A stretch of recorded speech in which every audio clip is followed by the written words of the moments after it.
Premium quality football shirts at an extremely affordable price. Sound good? If so, check out the sponsor of today's video, jerseyfifa.com.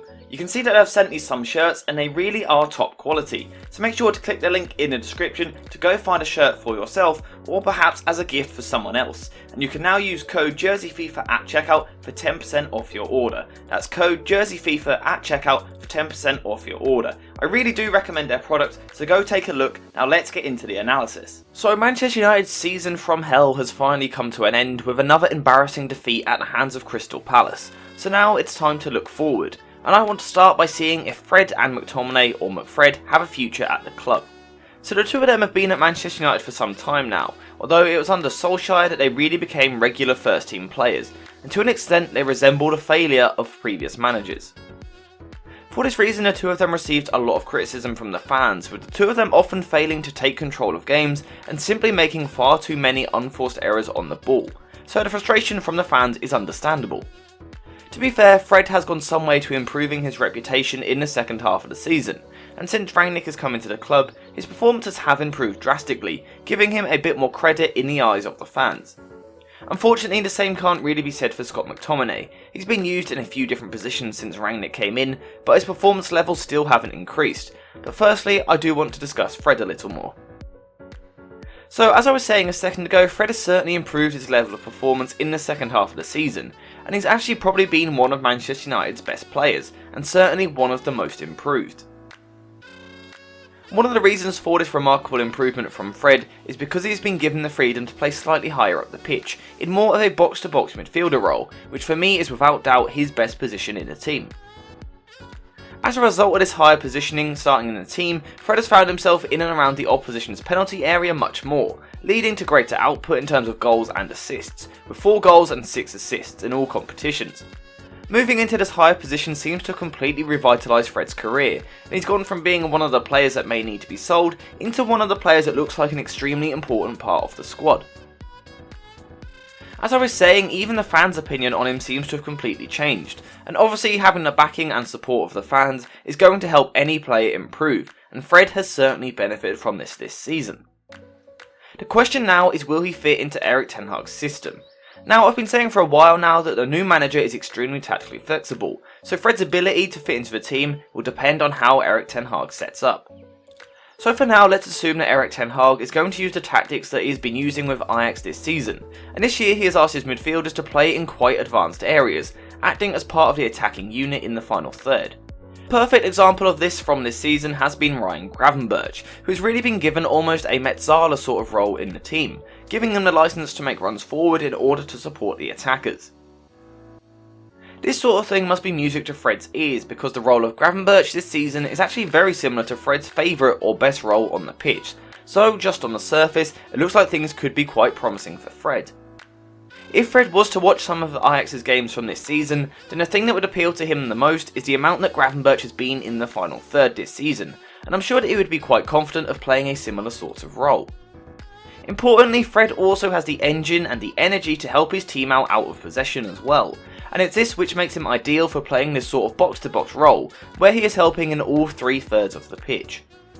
Fred could also be the perfect sort of player to help Erik Ten Hag implement his pressing style in the team, and this season we've seen glimpses of his ability to win the ball back high up the pitch, winning it on the high press.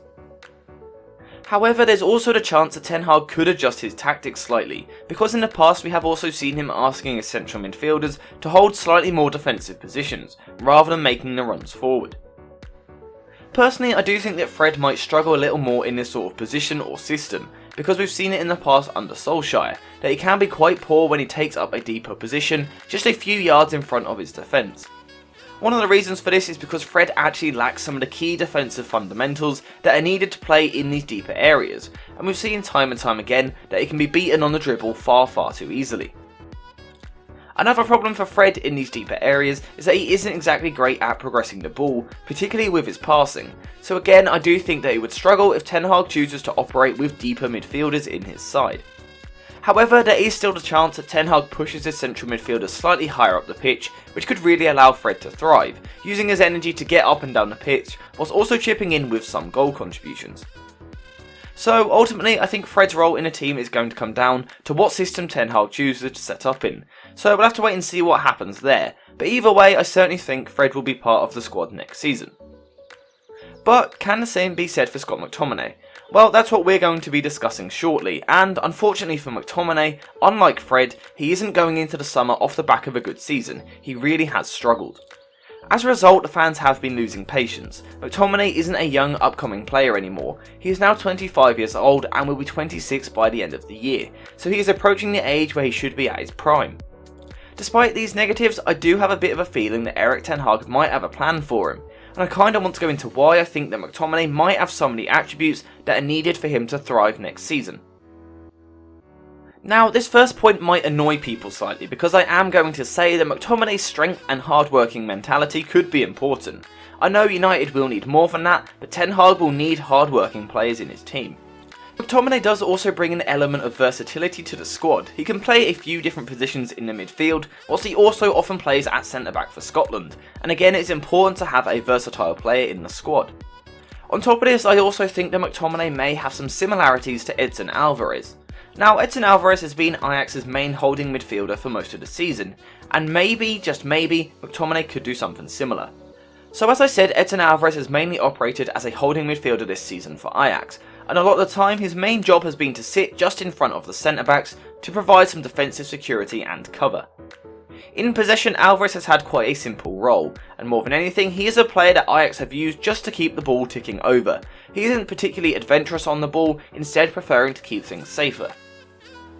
And then, out of possession, his main role in a team is to protect those centre-backs, especially in transition, when we often see him breaking up opposition counter-attacks with some crunching tackles to win the ball back for Ajax.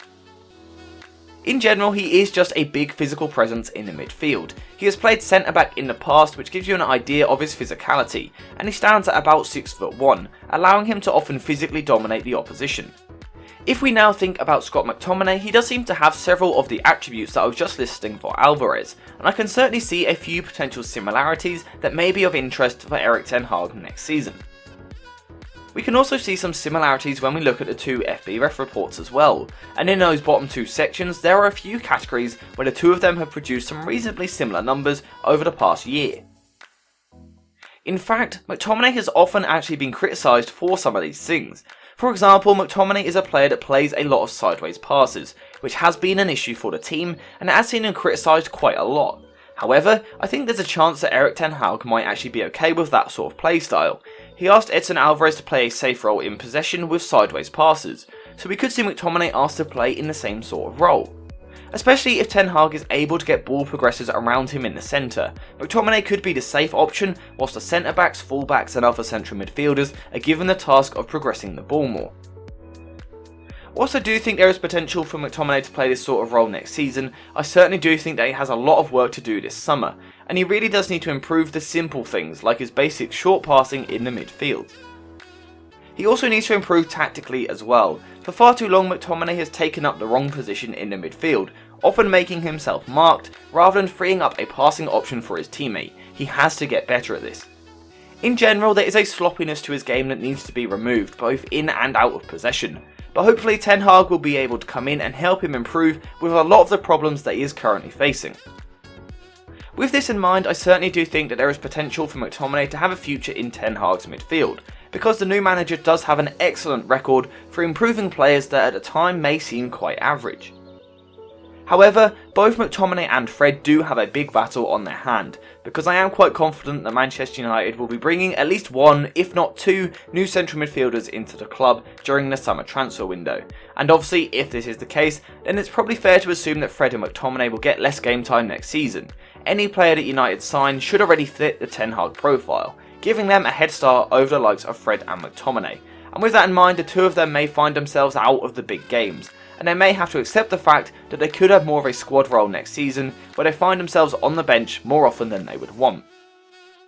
And obviously that's without even discussing the potential for someone like James Garner to come into the squad. It's very possible that he will be a Manchester United player next season, adding to the competition for the likes of Fred and McTominay.